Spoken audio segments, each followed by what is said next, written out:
Welcome to Drum Talk. Today I'm going to talk about why this is my last issue of Modern Drummer magazine. It comes with a lot of sadness to say, but this issue of Modern Drummer magazine is going to be my last one. And there's a story to this. This year, in August, was my last.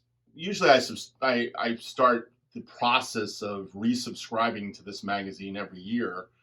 And I guess the last time I bought the magazine, I bought it for 2 years to support it because I knew the magazine was not doing really well. A friend of mine said to me that the magazine wasn't in really good shape a couple years ago. And the truth of the matter was it wasn't. And they sold the magazine. And when they sold the magazine, they sold it to a guy named David Frangione. And those of you that know David Frangione probably know his name from this book called Crash, which I supported and bought.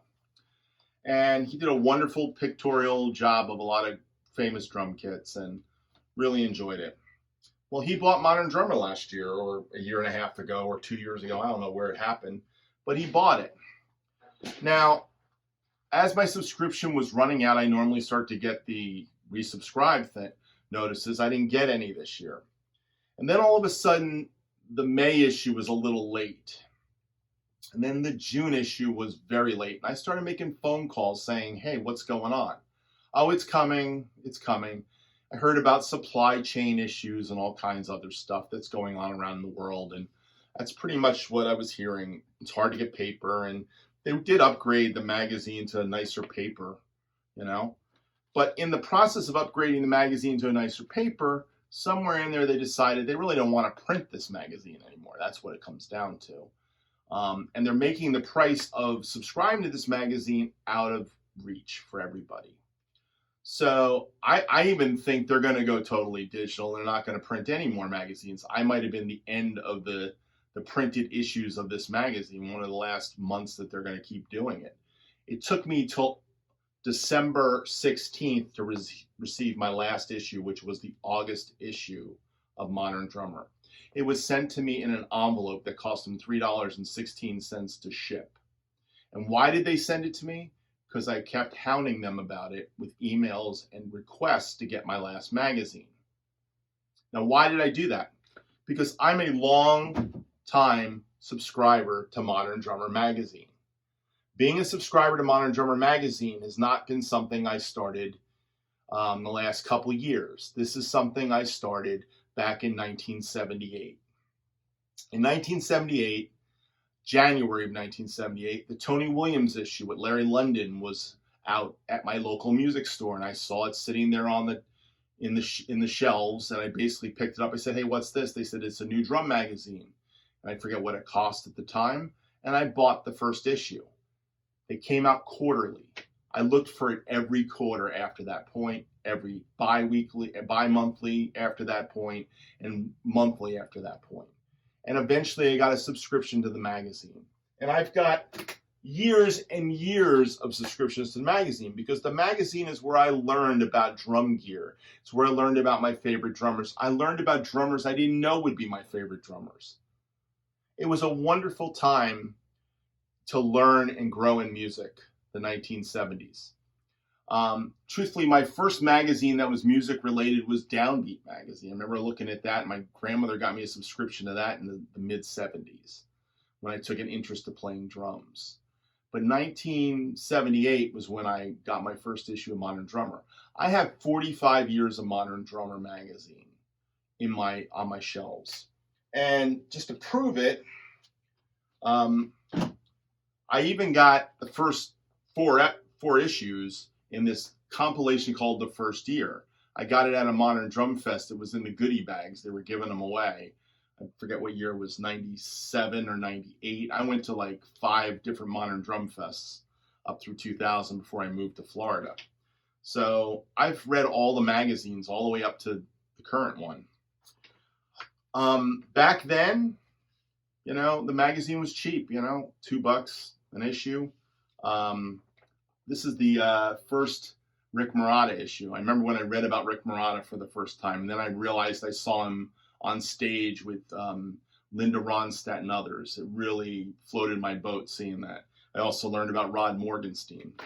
Being a drummer and reading Modern Drummer magazine was a joy to me. It was something I looked forward to doing.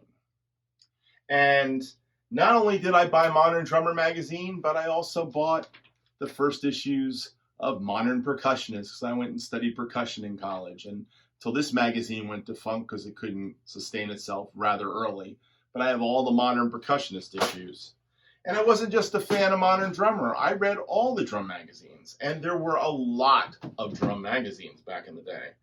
And just to show you, some of the magazines that I've gotten almost every issue of. A magazine called Talking Drum. Believe it or not, this was the mid-90s. This is Jonathan Mover on the cover.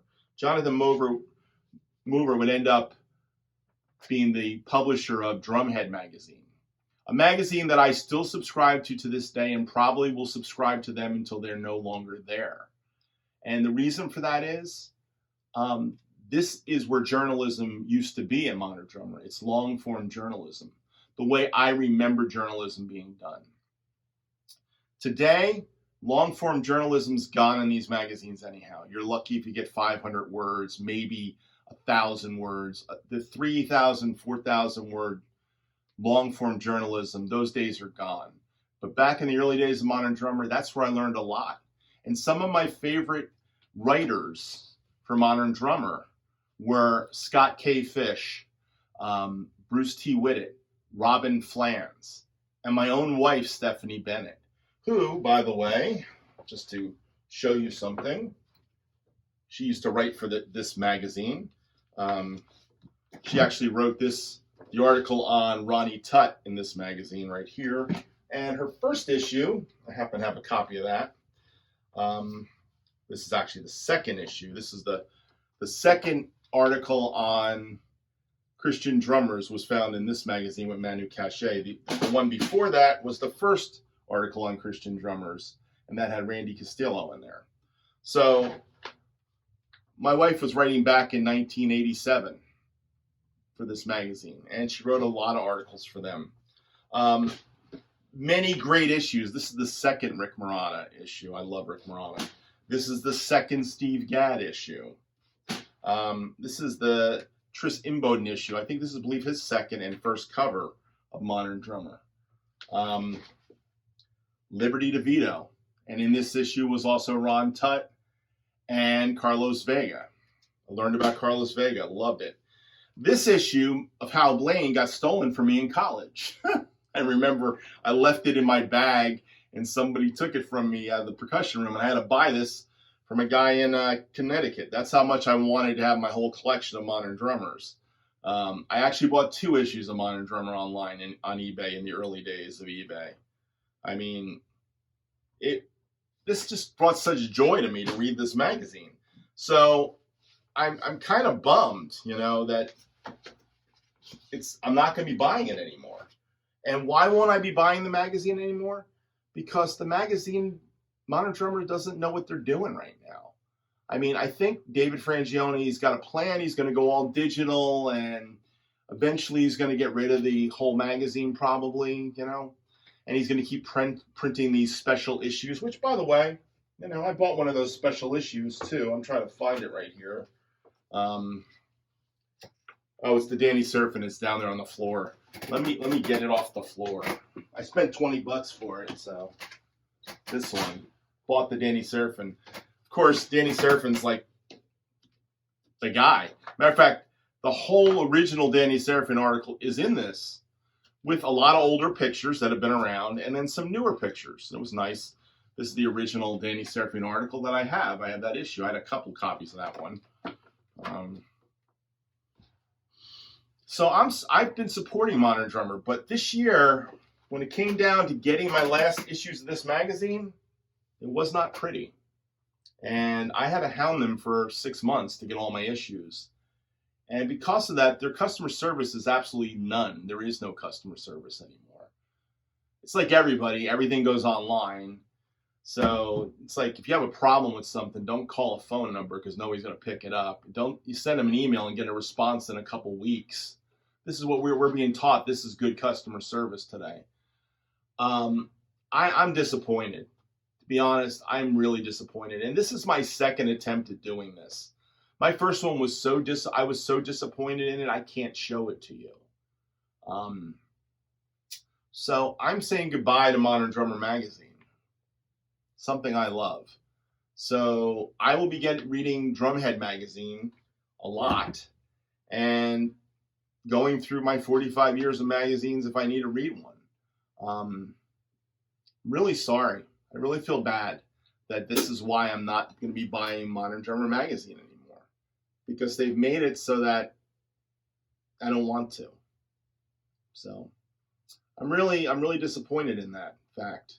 But we have the internet, so I can Google anything and find out something. But the truth of the matter is, this has been an encyclopedia of drumming, Modern Drummer magazine.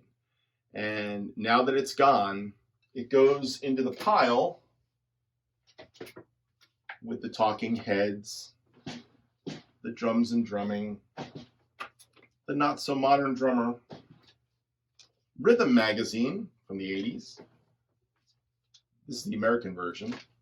Classic Drummer, which is totally digital. I still get that sometimes when they print them. Drum magazine. Oh my gosh. This is Rhythm from the UK. I used to buy these too. I spent a lot of money on magazines. That's all I can say. A lot of money on magazines. And I won't be spending any more money on magazines. So anyhow, I wish you well, Modern Drummer magazine.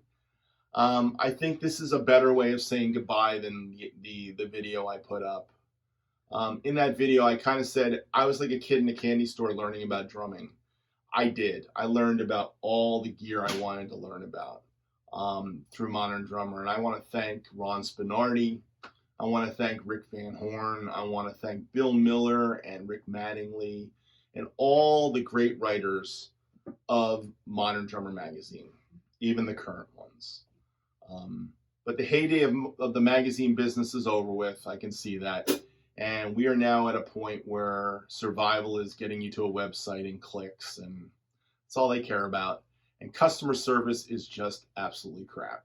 So, David Frangione, I hope you succeed at what you want to succeed at. I am really disappointed in your magazine.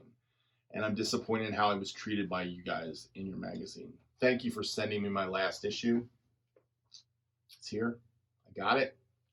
And I will cherish reading it over the next Christmas break. Anyhow, guys, thank you for watching Drum Talk. Have a great one. But I have to tell you something. I am so sad today that my last issue came and I don't have any desires to renew. So this is kind of a sad story here today. And it's just kind of indicative of where we're at in this world. The things that we used to love are going away. Hard magazines, hard books to read. Let's read everything digital. Let's get everything quick and fast. There's nothing better than sitting with an article with a cup of coffee on your back porch and reading, And I'm going to continue doing that with Drumhead as long as they're around.